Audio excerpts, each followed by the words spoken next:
Welcome back to the channel.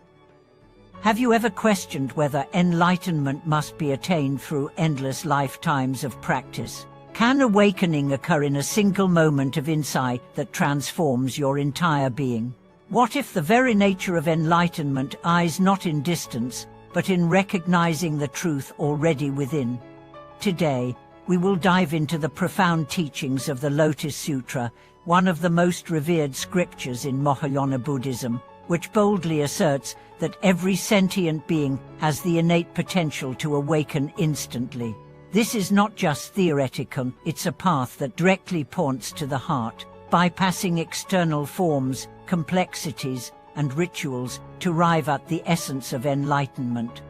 In this video, we will explore how the Lotus Sutra reveals the truth that realization and proof are one and the same, that awakening isn't something to be sought externally or over countless lifetimes, but something to be discovered right now. We'll unpack the transformative principle of directly pointing to the mind source, reflect on stories of those who've awakened through it, and discuss how this can radically shift your own spiritual practice. At the core of the Lotus Sutra is the teaching that all beings possess the Buddha nature. This means that enlightenment is not the privilege of a few extraordinary beings or the end reward after eons of ascetic practice. It is the very ground of our existence. The Lotus Sutra reveals that even those who appear ordinary or flawed on the surface harbor the full potential for Buddhahood.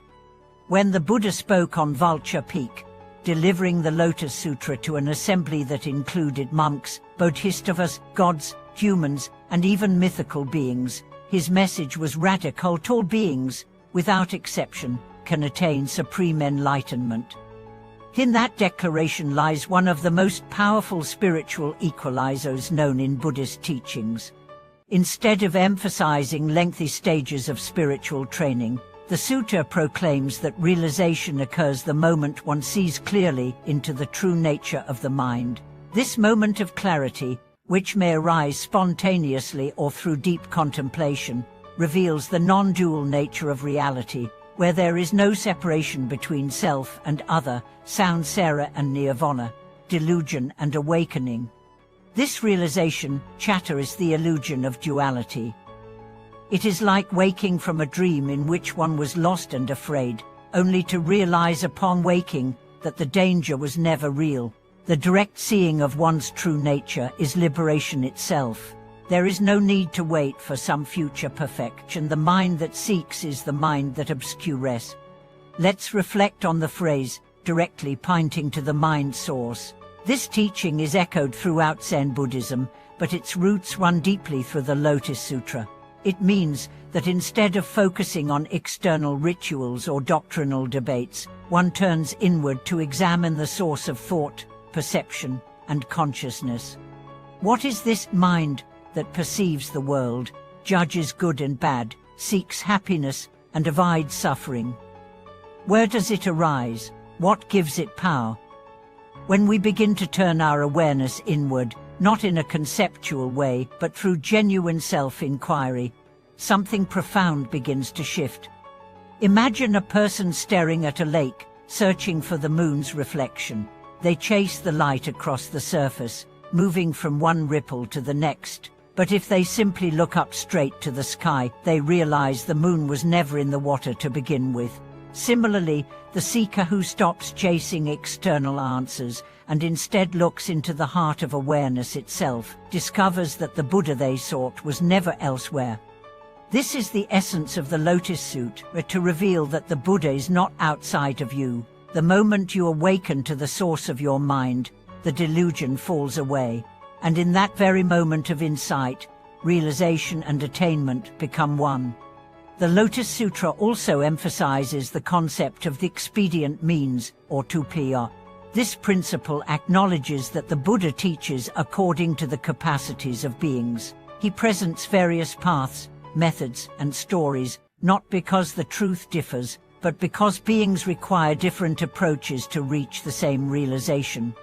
In this light, all practices, chanting, meditation, study, are ultimately tools designed to bring the practitioner to the direct realization of their Buddha nature. They are fingers pointing to the moon, not the moon itself. A powerful parable in the Lotus Sutra tells of a man whose house is on fire. His children are inside, playing, unaware of the danger. To lure them out, he calls, offering them toys suited to each of their interests. They run out eagerly, only to be saved from the flames. Later, he gives them an even greater gift, the true vehicle. This story illustrates how the Buddha employs diverse teachings to draw beings out of ignorance.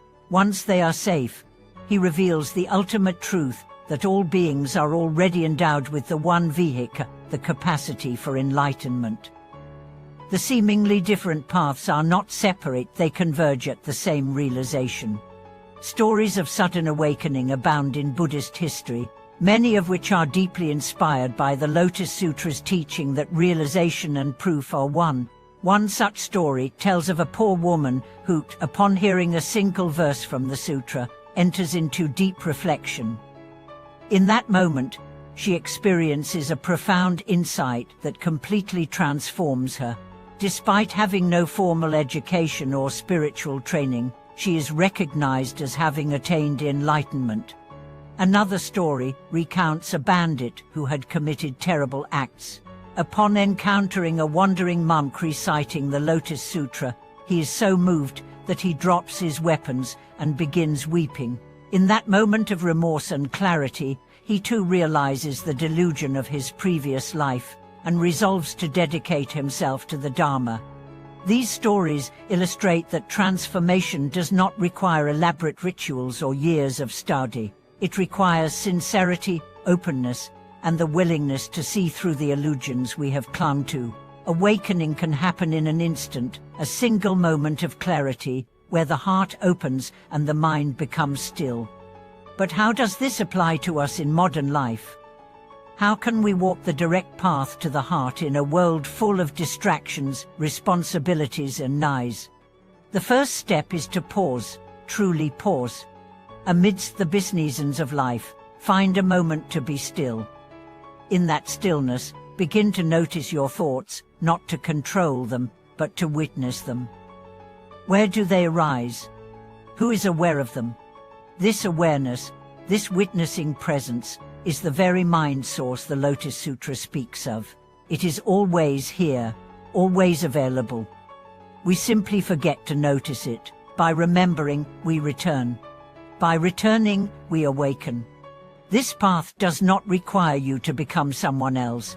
It invites you to fully become who you are, without the layers of illusion, fear, and expectation.